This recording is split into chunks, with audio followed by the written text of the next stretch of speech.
Welcome to the Seeker's Quest podcast.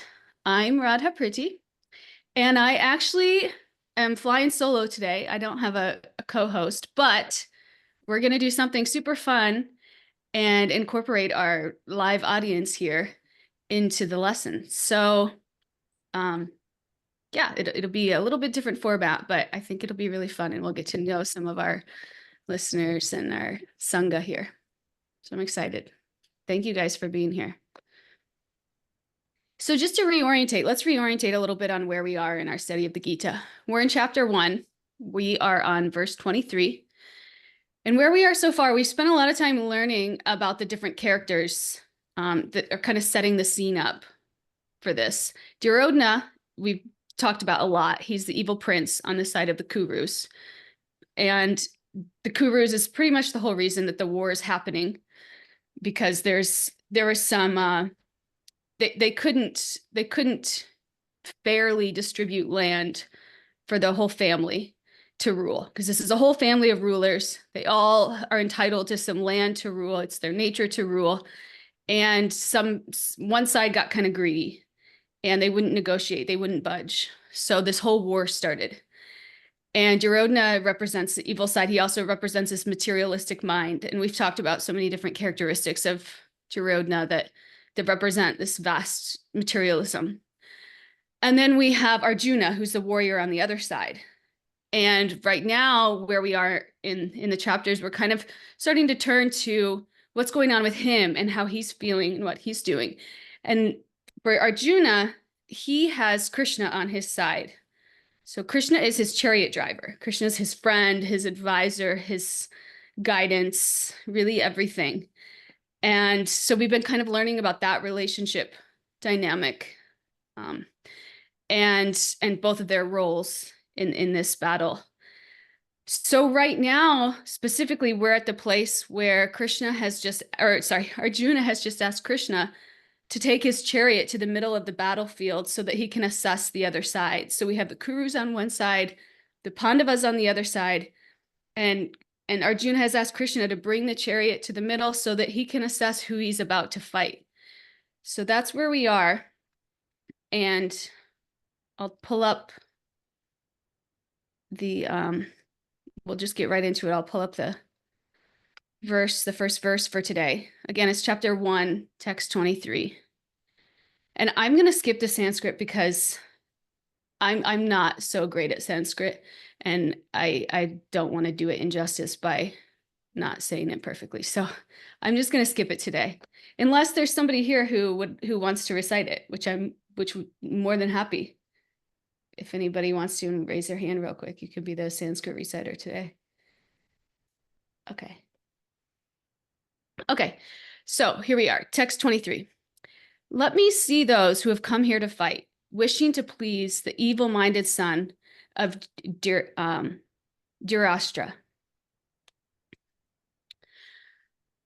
Okay, so this is where Arjuna wants to go in between the two sides to estimate the strength of the opposing side.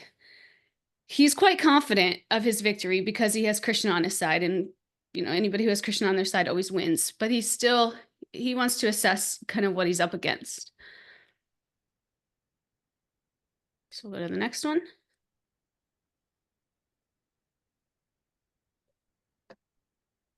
So now we're at text 24. It says, Sanjaya said, O descendant of Bharata, having thus been addressed by Arjuna, Lord Krishna drew up the fine chariot in the midst of the armies of both parties. So if we remember here, Sanjaya is the assistant to Dhritarashtra. Dhritarashtra is the father of the evil prince. And Sanjaya is narrating. Him and Dhritarashtra are in Hastinapur, which is like modern day Delhi, like the capital of India. So they're not even near the battlefield. The battlefield is like a couple hours north of this. So he's just kind of reciting to Dhritarashtra what's happening. So that's this verse. And in this verse, we didn't do the Sanskrit, and so we didn't get a full appreciation for it. But we talked about the last time that characters are referred to by different nicknames that have different significant meanings. And in that, we can learn a little bit more about the characters. It gives us kind of some insight into different characteristics or backstories of the characters. So in here, Arjuna is addressed as Gudakesha, which means conqueror of sleep or ignorance. And Arjuna conquered both sleep and ignorance because he's friends with Krishna and always thinking of Krishna. So it's kind of a sweet thing to call Arjuna, and again shows us, even, and like validates, like shows how his loyalty and his connection, the strength of his connection with Krishna.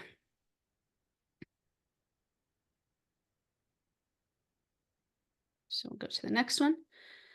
125 here.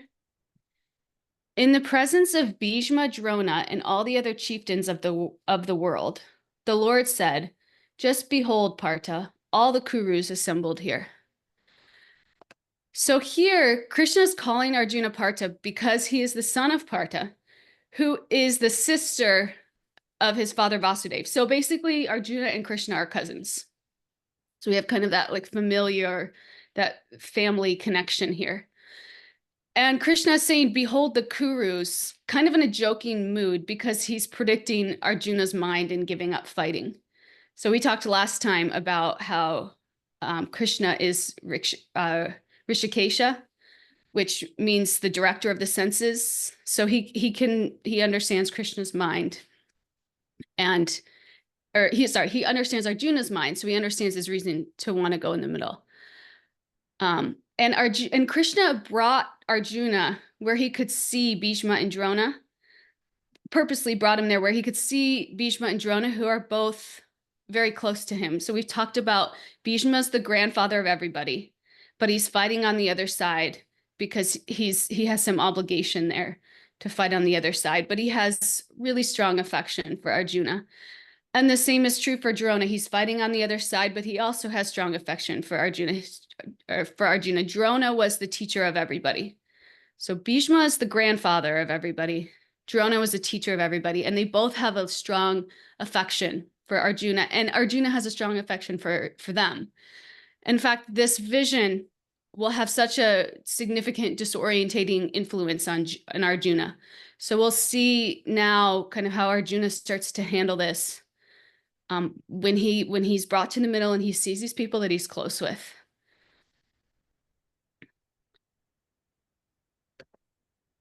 So here we are, 126.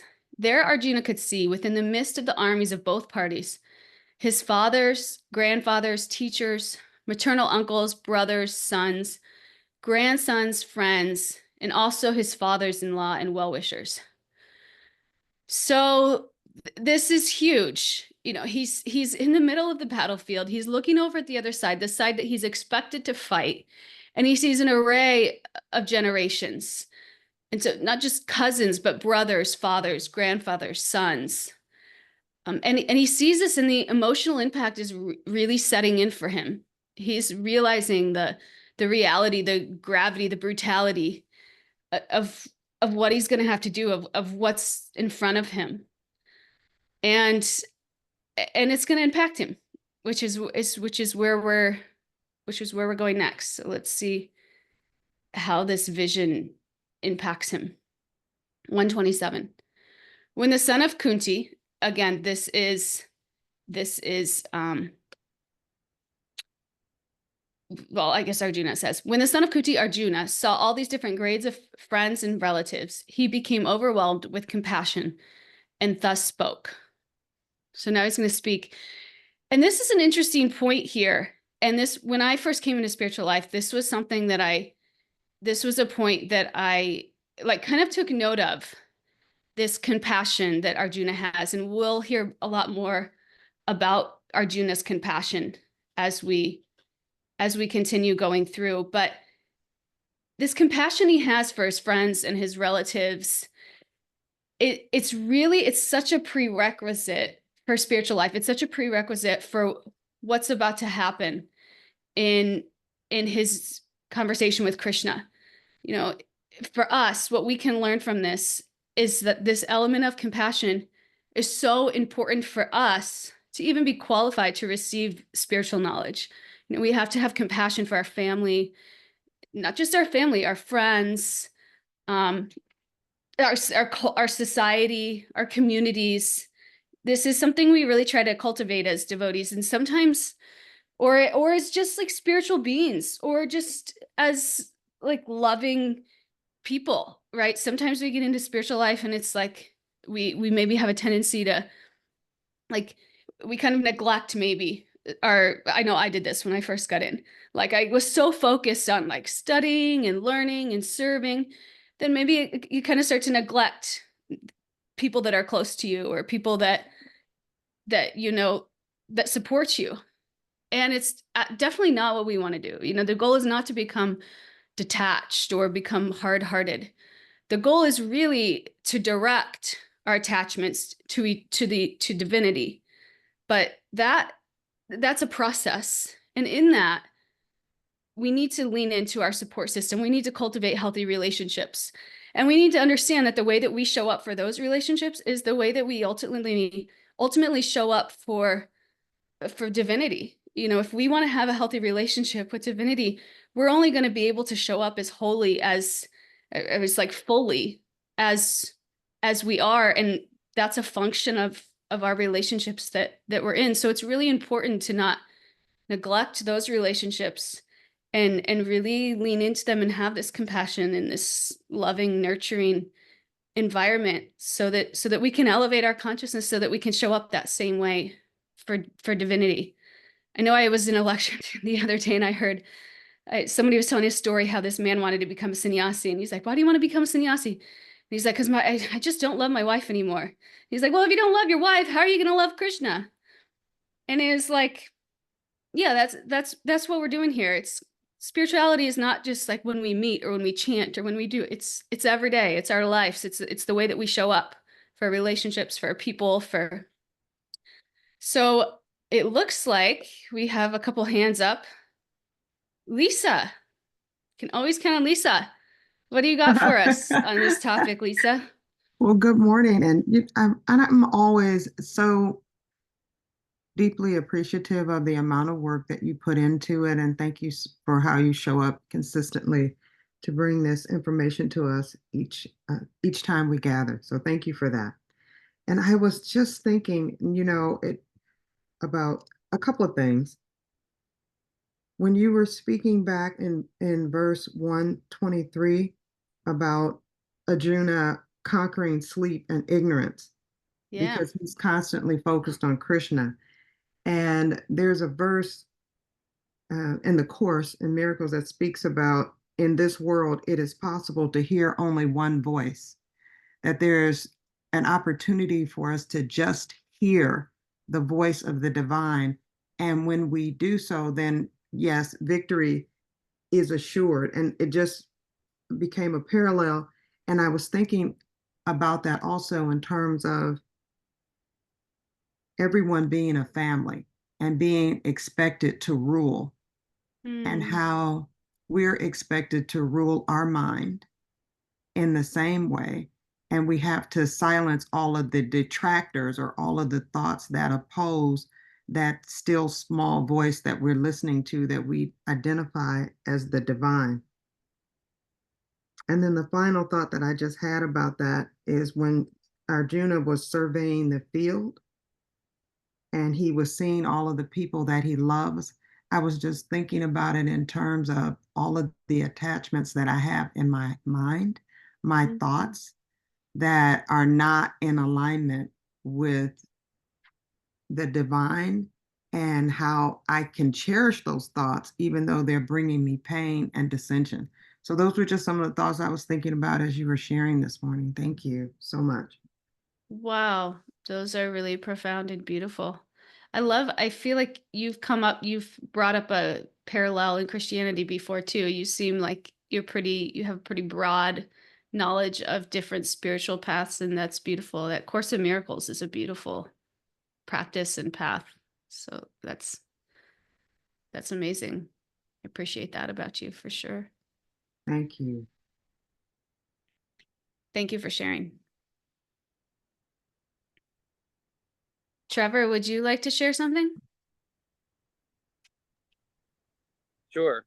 A couple things came to mind when reading those few passages, especially when he's feeling those heavy emotions, Arjuna, as he's observing everyone, because morally, most people are brought up to respect their elders and whatnot. So he looks at these people not only as close family, but they're people that he puts in a high place of respect in his heart. So it's just a very awkward situation to be in, and it's very reflective. But as we read this book, about when we read the story of any devotee, we're able to see ourselves through the life of the devotee. So as he's going through this awkward situation, he's observing how the split is occurring in his life, where family is not that you looked up to and loved so much as kind of turned against you, and friends and such. So we can all relate to that as we're going through self-realization, where we're kind of we have to choose our own path at some point, and it's hard to find that fine line between respecting your elders and embodying your individual purpose, because so many people want to guide each other and whatnot, and they don't realize sometimes, like your mother or your teachers or your whatever the case may be, whatever influences, they don't realize that sometimes they're overstepping their boundaries and trying to make your important decisions for you, so it's a very awkward situation for him, and I can relate to those heavy emotions that he was experiencing whenever he's going through those awkward situations. But also how important it is. Let's just so that I don't forget this point, just so that I don't forget this point that you just brought up, because it's a really beautiful one. First, how hard it is for Arjuna to see all of this, what he must be going through. And second, how he does feel some kind of loyalty towards them. And we're gonna hear all of his justifications for not wanting to fight. And all of these you're hitting on already. But this lesson for us that, I know in my own life, I have a tendency to kind of to kind of fill that God-shaped hole in my heart with other people or other things, or, this person will complete me, or if I just do what this person says, then I'll be happy. And we have a tendency to kind of lean into that. And sometimes I think when we all have our own journeys in establishing this relationship with divinity and what that means for us. But yeah, sometimes what that means for us is shedding some of these other attachments, some of these other things that we thought were maybe really giving us good direction in life, that we've learned aren't so much fitting for us. And that kind of dynamic of kind of letting some of that go can be really hard. It can be really difficult on both sides.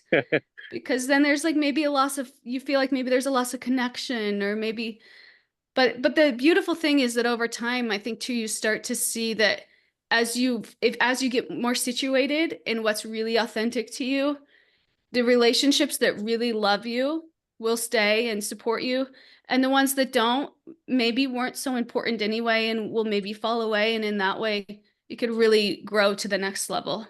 Yeah. But it's so hard. I love that you brought that up, because that is a really tough thing in our spiritual lives. Another thing, the last point also, when you're going through those situations, it's like you already had all that inside of your soul, but the circumstances revealed it and brought it to the surface.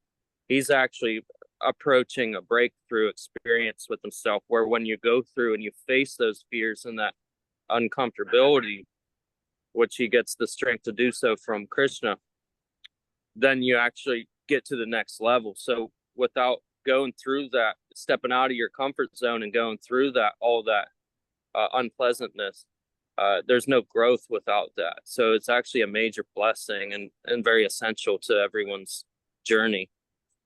Wow.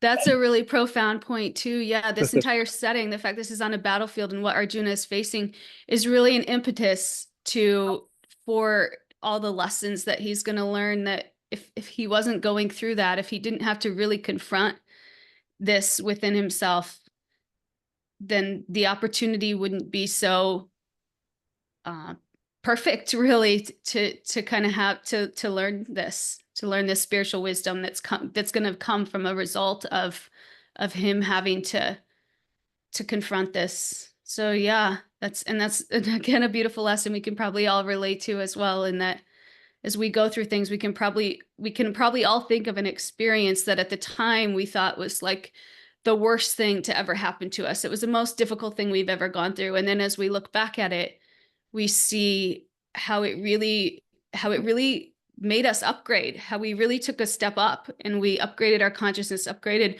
our beings, and now are like so thankful for that. Yeah, if anybody has an experience like that they'd like to share, where they think back and they think, at the time, this was the worst thing I could have ever imagined, but now I see that it made me such a better person. It made me into who I am today, and I wouldn't take that experience back for anything. That's yeah, that could be profound. Oh, Lisa has, thank you so much, Trevor. Those were beautiful reflections. Thank you. You're very welcome. Thank you. Lisa, what do you have for us? Oh my goodness, my hand was up from the last time, but do we have enough time to go through all of the situations in my life where that where that where that happened? Give us one. Could you give us one? Oh, And then we'll move on. yes. I remember at one time, and this is a relationship one, and you brought up relationships earlier, where I was just so certain that this person was the love of my life, the person for me, the person that was going to be my be all. And we were very attached. And I remember one particular moment where it just became clear that we were moving in opposite directions. And I was devastated. My heart was in many, many, many pieces. And now I can see how essential they were for my growth, how I needed to have my own voice and be able to speak force and about the divine in my particular way. And I was being very overshadowed in that relationship. And now I can see, and we're deep friends now, but I can see how it was a very essential part of my growth that we not go into relationship in the way that I envisioned. So that's one that's just on my heart this morning to share. Oh, that's beautiful. Thank you. Thank you. These relationships can be tough because we want things to be forever. It's like our nature that we crave this like eternality. But the reality of relationships is that they all are temporary, and some very short. Like sometimes people come into your life for such short blimps of time just to teach you a lesson or just to reveal to you something that maybe you can't see, and then they're gone. And our heart wants to hold on, but yeah, I love that over time we learn that was really exactly what we needed at that time for that lesson. And now we can just be grateful for it and honor it by carrying around what we learned from it. Love that. Thank you. Mm-hmm. Does anybody else want to share an experience before we move on?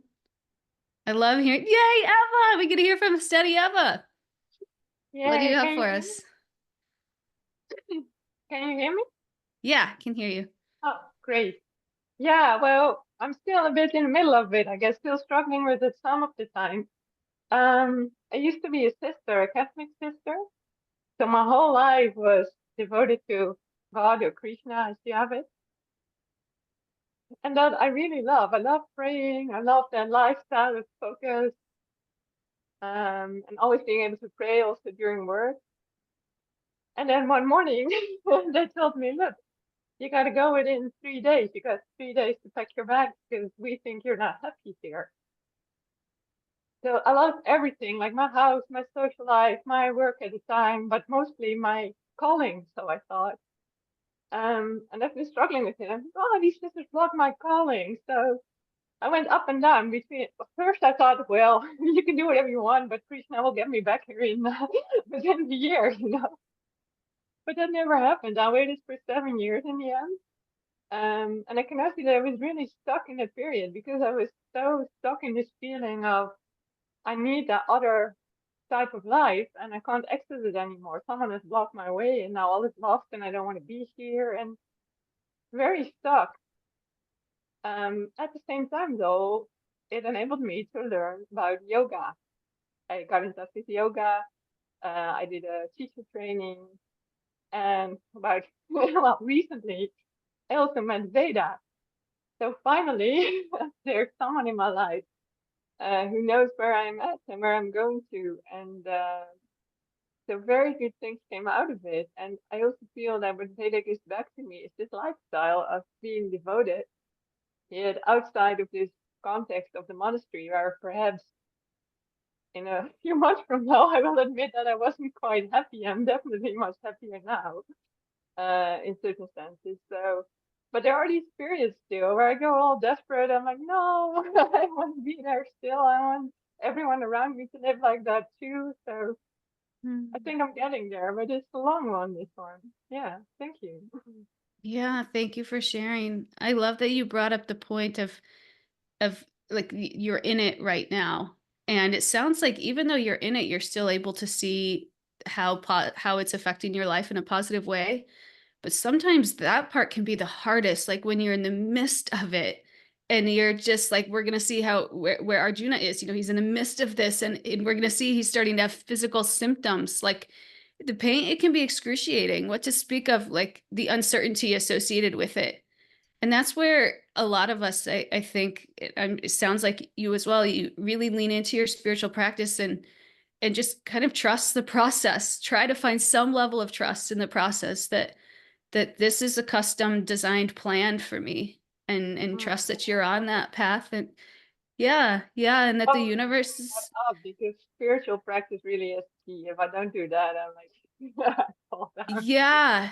And that can get us so low that then we just keep we keep kind of like swirling around. We keep going lower and lower because we're in this like negative mentality. But being able to really lean into it and know that there's a bigger plan out there that our short-sighted vision can't see, but the universe is really looking out for us. I mean, it's for us. It's not against us. And if we can really lean into that, we'll come out of it in such a more positive, evolved state than when we entered into it. And it's amazing that you're going through it and you seem to have that. So that's really a testament to your spiritual practice, I feel.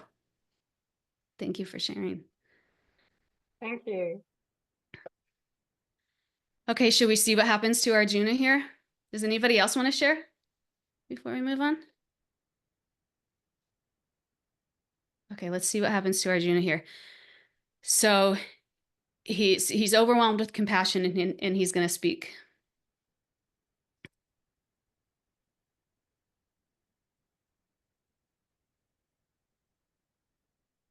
So 128 is where we are now. Arjuna said, "My dear Krishna, seeing my friends and relatives present before me, in such a fighting spirit, I feel the limbs of my body quivering and my mouth drying up." We'll go to the next one here too. "My whole body is trembling. My hair is standing on end. My bow Gandiva is slipping from my hand, and my skin is burning." Wow.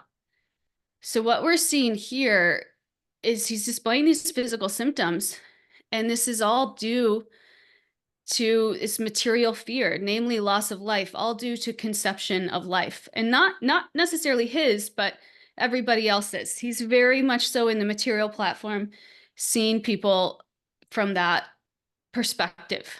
And the fact that he is really choking up here is really significant because he's a warrior, and he's not just a warrior, but he's like one of the best warriors. And warriors have to be tough. They're trained to endure and to conceal pain, and it's part of their survival strategy, right? Because if they show like a vulnerability, that's when the enemy can come in and become victorious. So they really have to, it's part of their survival strategy is to be tough. But that's not what we're seeing here. We're seeing that he's in the middle of a battlefield, max visibility. He's a leader. He's supposed to be fearless. yet he's exhibiting these symptoms. And this is huge. It indicates the immensity of the impact for him to expose such vulnerability. And all of this indicates this mental pang that sets us up for the subsequent discussions that he's going to have with Krishna. So we'll see. So at this point now, he's going to start talking to Krishna about, why he doesn't want to fight.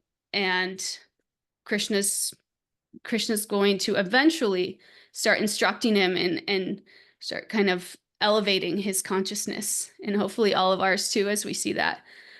But I wanted to take a few moments here and talk, we talked about the importance of compassion in our relationships in a spiritual practice. And I want to talk a little bit about detachment, because these things can be kind of difficult, like what actual detachment is and how we can actually practice that in our relationships, but still show up in a compassionate way. Because when we talk about attachment, we think of like non-attachment, like indifference, or we talk about aversion, or we think about aversion, like I don't want anything to do with that. Like I have, like you're very opposed to it. But what we really want to get to in our spiritual lives is this place of spiritual attachment. So when we look at a person, they have a body, they have the physical body, and when we have, and that's kind of what we developed this attraction and aversion for, kind of dynamic with, is this physical body, their mind, these things that exist on the material plane. And when we have expectations for that person, we set ourselves up for disappointment, right? I mean, we can all think time and time again, relationships we've been in, we've had a list of expectations, they haven't been fulfilled, and we're disappointed.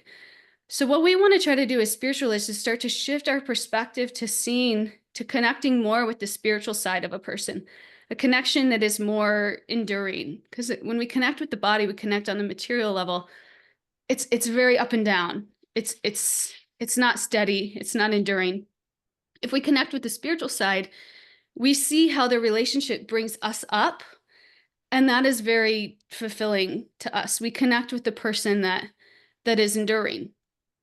And if we connect with the part that isn't intrinsic to them, tomorrow when that person loses that, then who are we really connecting with? Like if I'm dating this person because they're attractive, or they're maybe they have a lot of money, or what happens tomorrow when those things are gone, or they lose those things. So we really want to focus on this like divine centered relationships. As spiritualists, this is really what we want to cultivate. And we could talk about some examples of these. One, I'll just list one in these spiritual stories, is Sita from the Ramayana. Sita and Ram are married. And I'm going to spare a lot of the details and just get to the part that I want to focus on. She gets kidnapped by evil Ravana. And Ravana tries to convince her to be with him. And he does everything to try to get her to be with him. And he kidnapped her. So he's just like evil, but he tries to wow her, and she never gives in to him, but she has a lot of compassion for him. And this is so beautiful, because for someone to kidnap you and you be able to have a level of compassion for them is like kind of unreal. But it's because her love is not based on her direct experience with him, but it's based on his position as a child of God. And that's how she's able to see him, because her consciousness is so high and she's such an elevated being. But it's not, if she was treating him as a result of the way that their material relationship was, which is basically like he kidnapped her and is now trying to like persuade her to be, it's like kind of disgusting. She would not be able to have compassion for him, right? That's like, it's disgusting. She'd be treating him in like really disgustingly, but she does have some level of compassion for him. And that's a beautiful thing, because she has this broader vision. She has this elevated consciousness. And this is what we need to aspire to, this godlike vision, like putting divinity in the center, that we're not the center. And in that, the entire vantage point changes.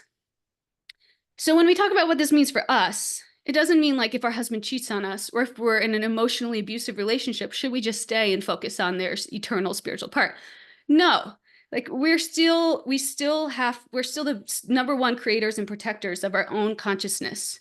And we have to take responsibility for that. So if we're in a relationship that's bringing us down constantly, we have to correct accordingly. You know, maybe therapy for the couple, maybe you yourself need therapy. Maybe you do as a couple, maybe getting out of the relationship. But even if we leave, we could still set that boundary that we've left, but we can still have some kind of love and compassion for them. It doesn't mean that we're super close with them or that we even, you know, interact with them much at all, but in our hearts, this internal love and compassion we can try to cultivate. You know, knowing that they're a child of God, that they're doing their best, that maybe we've decided it's not best to be with them at this time or to have this kind of relationship with them anymore, but we can still try to cultivate this love and compassion. And we can also love ourselves as a child of God and do what's necessary for our consciousness to protect. So that part is also something that I think could be easy for us to forget, or that we also are a child of God and we need to have this love and compassion for ourselves. And that this is really, again, the way that we show up in a relationship. That's the way we're going to show up to divinity. That's what we have to offer. That's you know what we're investing in ourselves. So we should be conscious of that if we really want to cultivate that relationship. And Bhaktivinoda Thakur, Veda loves Bhaktivinoda Thakur. I actually got this from Veda. Bhaktivinoda Thakur defines 4 levels of consciousness in relationships. So to think about it like a line going up. So like the lowest is a fear-based relationship. And I don't know if you guys can think of a time you've been in a fear-based relationship. I can think of a time I've been in a fear-based relationship. But then the next level, as our consciousness starts to elevate, is a desire, a reward, right? And then as we get higher, like it makes us feel good. You know, there's some kind of desire that's being fulfilled. And then as we get higher, it becomes duty, where this relationship is. And then the highest is love. So when our consciousness is in a lower state and we're in these fear or desire-based relationships, we're very much so in this like unhealthy attachment, this lust. But as we get higher to this duty and this love-based relationship, it's more affection. And we know this because if we're in self-centered attachment, this lower phase of consciousness relationship, it's more the narrative is more like, I need you, so I care about you. I need you to either fulfill this desire of mine. I need to take care of you so that maybe I feel good about myself. I need to fix you so that I can have a purpose, right? That's a very low level consciousness of a relationship. And it can get very perverted because a person has a certain need for you. So we talked about this the last time, it could turn into codependency or controlling. So I feel like there's a need and that's why I care. But when that need doesn't become fulfilled, I'm enraged or I drop you, something like that. So those kind of really unhealthy dynamics. But when we're in this higher level of consciousness, it's like duty and love, our narrative is more this selfless affection, which is healthy for our spiritual life. This is where we really want to get in our relationships. This, I care for you, so I need you. Caring for you is fulfilling to me, showing because it's a reservoir for me to exhibit my love, and that's so fulfilling for me. And if you're not in my life, how do I show you that I care? So it's just a switch. And this is how this affection can become very perverted into this attachment quickly if it's based off of this fear mentality or this loss-centered mentality. But what we really want to get to in our relationships and this compassion and this love and this, you know, what's a healthy level of attachment and affection is, I care for you, so I need you. And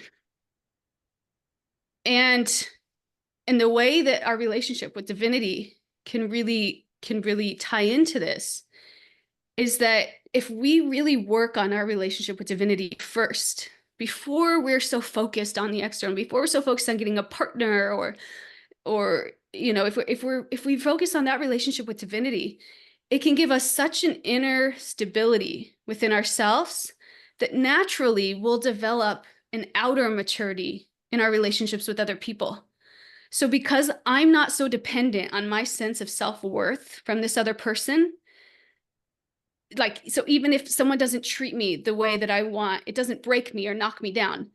That's what ends up happening if we're getting our inner stability from divinity. But if we're looking for our inner stability, if we're trying to fill that God-shaped hole with everyone and everything around us, we're just going to end up on the same hamster wheel of like disappointment and expectations and all these things that we need from the other person that really we should be looking to our relationship with divinity for, and really cultivating that. And once we have that, the beautiful thing is then we're able to show up in such a more selfless way in our other relationships, and naturally they just become healthier because they're based on something that's enduring, and they're not based on the externals or what I can get from this person or what I can't, or and we're able to show up more fully and wholly for others in ourselves. So it really enables you to have that maturity in relationships with others. And when we don't have that outer maturity, then there's less healthy attachment. So this is a high order, but this is kind of the journey in our spiritual lives, and kind of just the integration piece maybe of integrating how we show up in our daily lives, in our relationships, for our loved ones, for our coworkers, and how we can maybe start to purify or transform some of those relationships, and integrating our spiritual practice so that we can elevate our consciousness and show up more wholly and fully for divinity. So with that, I'd love to hear, again, does anybody want to share? I don't see any hands, but I'd love to hear any reflections, any experiences before we end for the morning.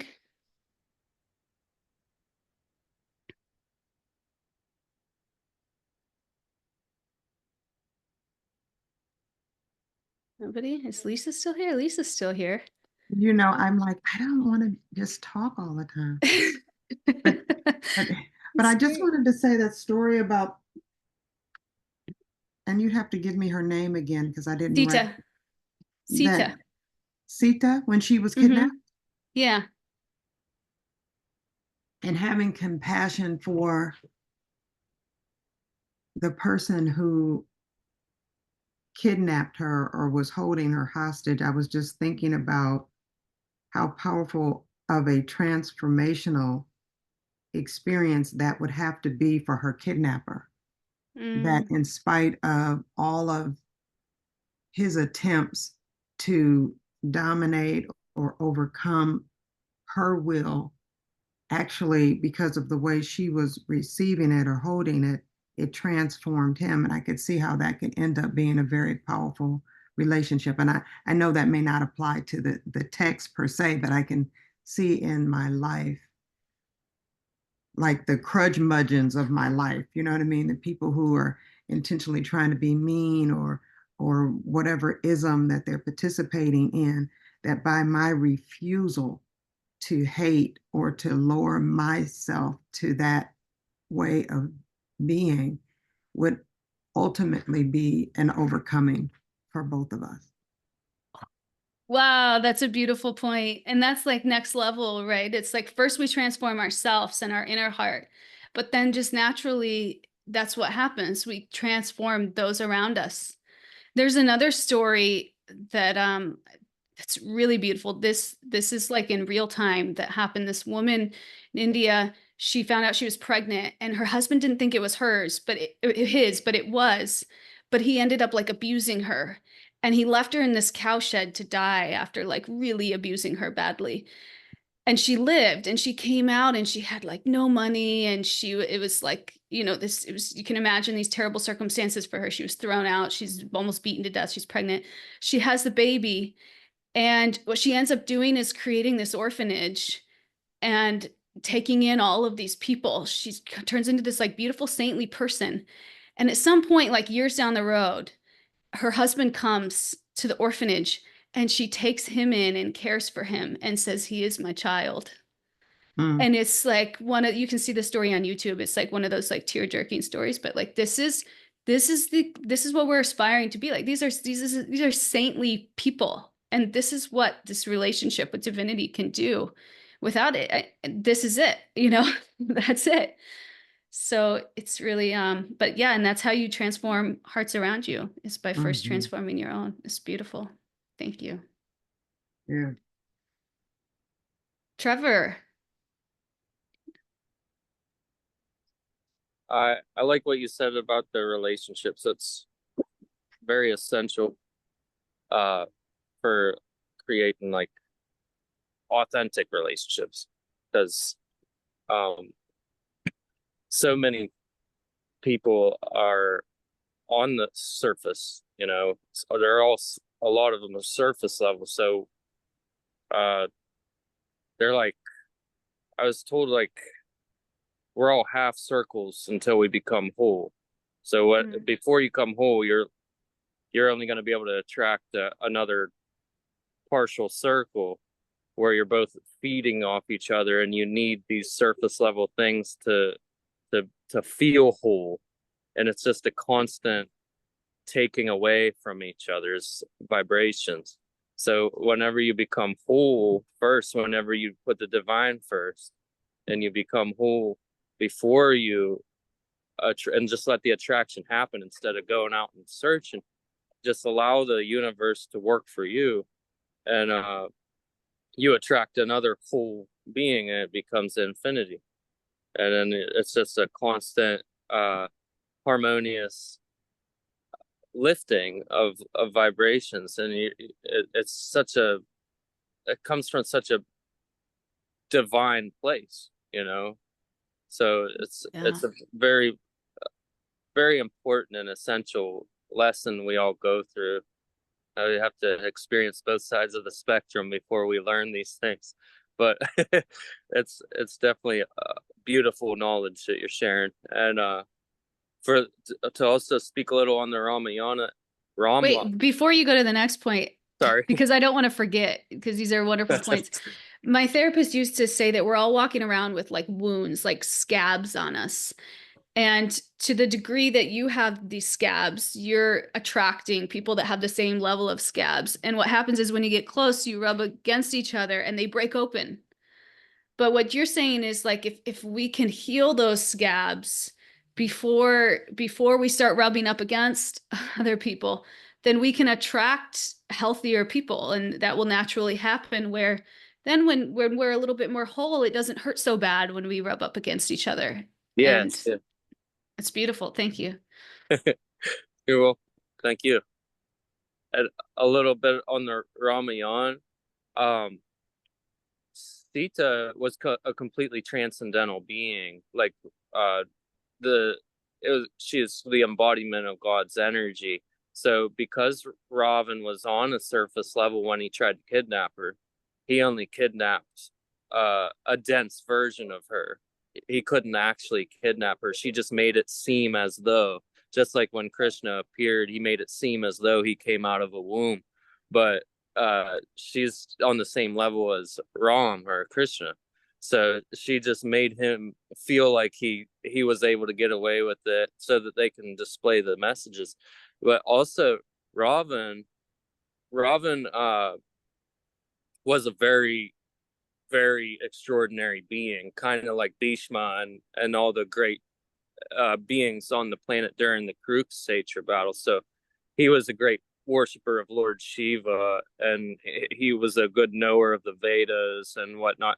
So he was like a really exalted personality in those ways, but he was conquered by lust, you know. So you could see where he hit a wall, but Ram, even though he put Ram through all that turbulence, Rama still had compassion for him because of those qualities that he's seen and the conflict that he was able to see, because his relationship with everyone is on a soul level. So he didn't knock him for everything. He was more so felt bad for him that he hit that wall and was losing to that inner conflict with lust. So after he killed him, he actually did a lot of penances to pay respect to that devotee.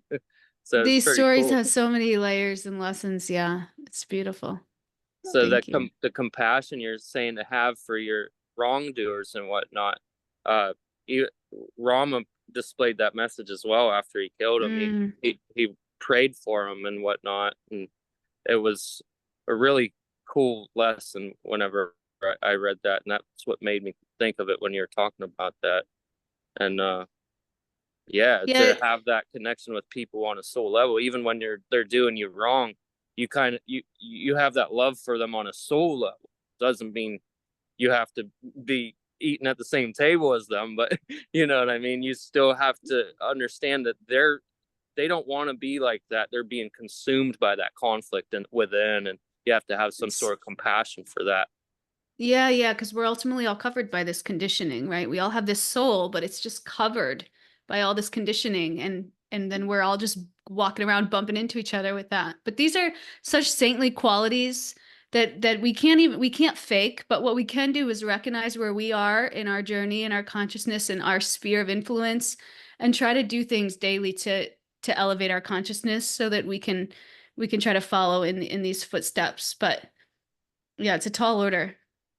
Thank you. And Eva, I saw your hand up one more time too. Yeah, that's correct. Actually, I just wanted to second what Lisa said earlier, and thank you for being here today with us and sharing your stories and reflections. And yeah, I really appreciate it, as I'm sure we all do. Thank you. It's this Sangha. Sangha really holds people together. Like, to know that we're all connected in this, we're all going through the same thing, we're all trying. I mean, going through the same thing on different levels, but we're all trying together. Like, that's what keeps us all moving forward, is when we can come together and have that in our community. So thank you all for coming and sharing and being. They're so beautiful. Would anyone else like to say anything before we go? Hare Krishna. Hare Krishna! Yay, Baba Marie! Happy to hear from you. Hare Krishna. Hare Krishna. I'm actually Oh, there's Trevor. There's Trevor. Trevor. driving to work. But I just wanted to make a statement. When we were reading about Arjuna being on the battlefield, and he's telling Krishna to go in between both parties so he can see. So before he actually got there, he was so confident. He was so confident, you know, but it was when he actually saw it. It was what he saw that actually shook him. By seeing his loved ones, by seeing you know, like I say, his different grades of relatives, and then it says his well wishers. So, you know, sometimes it just reminds me of like how sometimes we can be so confident about something. And back to the discussion that we had before you read that verse about situations that come and, you know, it brings some type of turbulence, you know. But it was when he actually saw it. He was so confident, but when he actually saw it, that's when every, you know, he says his bogandi was slipped from his hand. I don't know, that verse, it always stands out to me and just kind of takes me to the moment of despair, you know, like when we're going through something and we just realize that we are not the controller. And it was in that moment that everything changed for him, but it all started with him just seeing. Yeah. So I just wanted to share that. I don't have time. I'm sorry to No. I know time to say more, but you know, it was just really, really stands out. It really stands out how it all started with that look, just by him seeing, you know. So sometimes just seeing it actually brings about change for us, whether we're seeing with our material eye or with our spiritual eye. It's that look. I know one of the things that I learned even when I studied in the Islamic culture, they always talked about that look. Like your first look might be an accident, but your second look, you know, might get you in trouble. But yeah, that's just one of the things that stuck out to me today, was just sometimes we want to look, sometimes we don't want to look, sometimes, you know, we avoid looking, you know. So Totally. to share that. No, that's beautiful. Thank you so much. And sometimes we don't really even know how we'll feel until we're actually in the situation, or we can't even like predict, or we think, oh, it's no big deal. I'm going to feel fine about that. And then it happens to us and we're like, ouch, that was actually really difficult. So that's, yeah, that's really true. And Thank you for sharing. one other point, that kindness. I always say kindness is my weapon of mass destruction. Oh, that's beautiful. Hare Krishna, Yeah. everyone. Have a beautiful day. Thank you for sharing. Mhm. That's a nice final takeaway here, is like to try to exhibit that level of kindness on some level, independent on maybe what's going on with the other person or what's going on around us. It's just to try to maintain like our little bubble, our little sphere, and our relationship with divinity, and show up in that way regardless. Maybe on a small level, maybe not, you know, to someone that's kidnapped you or beaten you, but maybe just, you know, the next person who cuts you off in traffic, try to, you know, send out kind energy. Yeah. Thank you. Okay, well, thank you all. It was so lovely spending the morning with you all. Thank you for coming and sharing. You guys really made this fun for me. So thank you. And profound. I feel like I learned and grew. So thank you all. Thank you. Thank you. Bye. Thank you. Thank you. Haribo. See you Monday. Hare Krishna, everyone. Hare Krishna. Krishna. Open up. Say Hare Krishna. Hare Krishna. Hare Krishna. Bring that. Thank you, Radha. Hare Krishna. Thank you, Lakshmi. So lovely to have you.